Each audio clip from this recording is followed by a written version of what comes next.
Mendirikan sebuah bangunan memang dominan menggunakan material berat. Material tersebut seperti batu bata, semen, pasir, baja, besi, ataupun material sejenis memang dapat memberikan suatu dampak pada lingkungan ataupun pada penghuninya. Beberapa dampak negatif seperti global warming bisa ditimbulkan oleh pendingin ruangan serta alat elektronik rumah tangga lainnya. Sebuah bangunan berikut mendesain arsitektur maupun interiornya dengan penataan dan material yang alami. Hal tersebut dimaksudkan untuk menciptakan bangunan yang sehat dengan meminimalisir dampak pemanasan global bagi lingkungan. Kan karena namanya rumah sehat, jadi kita pengen bikin konsep bangunan yang sehat juga gitu. Jadi kita bikin sebanyak mungkin ruang terbuka, kayak misalnya di ruangan ini Mbak bisa ngeliat nggak ada AC kan, cuma pakai fan gitu kan. Terus habis itu juga kita berusaha pakai materi-materi dari bahan-bahan recycle. Terus habis itu kita juga mau nunjukin naturalnya di sini kayak gitu sih. Makanya materi yang banyak digunakan di sini adalah kayu. Dan gitu kayu-kayunya juga bukan kayu-kayu yang mahal, kalau bisa dilihat kayu-kayunya murah gitu. Tapi punya segi keunikan tersendiri. Mulai dari bagian fasad, bangunan ini memang sudah mencirikan dirinya sebagai bangunan yang sehat dan asri.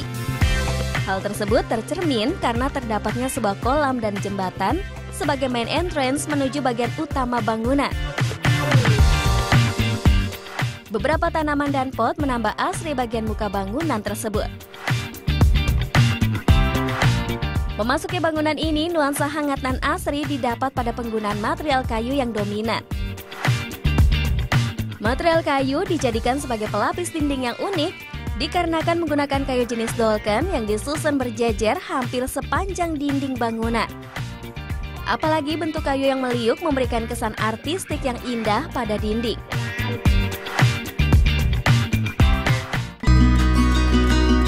Kayu dolken biasa dikenal juga sebagai kayu gelam. Kayu ini biasanya banyak terdapat di daerah Sulawesi Tenggara maupun Sumatera. Karena sifatnya yang kuat dan tahan air, biasanya kayu ini digunakan sebagai tiang panjang jembatan. Selain itu, kayu dolken atau kayu gelam ini seringkali digunakan sebagai pengganti besi tiang penyangga bangunan atau sebagai scaffolding. Material besi yang digunakan sebagai penyangga bangunan saat dibangun atau direnovasi dapat mudah berkarat, sehingga biaya yang dikeluarkan tidak sedikit.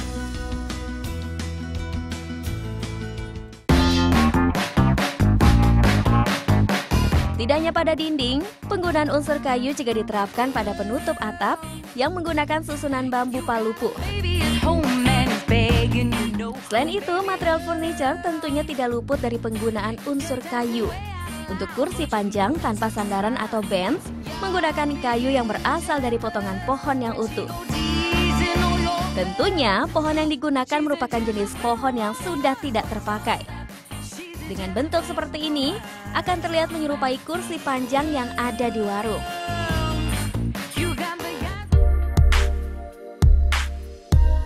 Untuk menciptakan nuansa berbeda pada ruangan, serta memanfaatkan kembali barang yang tak terpakai, meja berikut dapat menjadi inspirasi yang baru.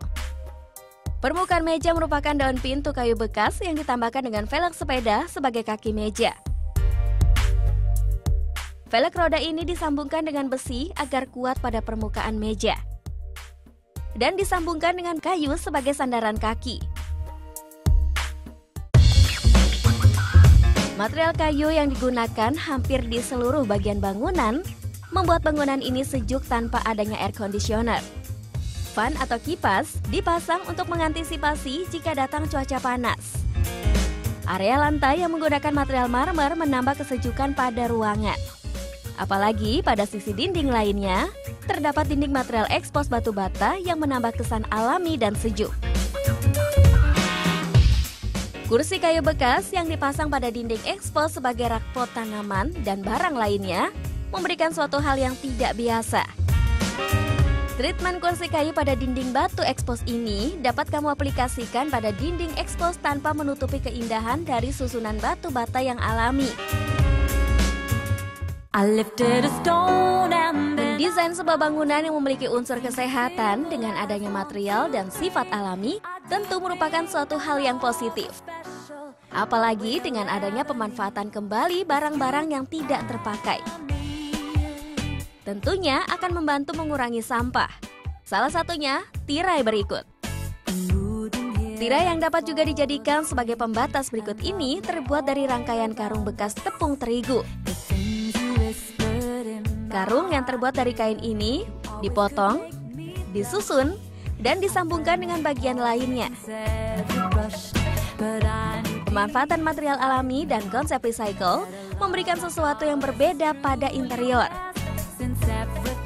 Apalagi dengan konsep yang matang untuk mengurangi pemakaian pendingin ruangan tentu akan memberikan dampak positif pada penghuninya.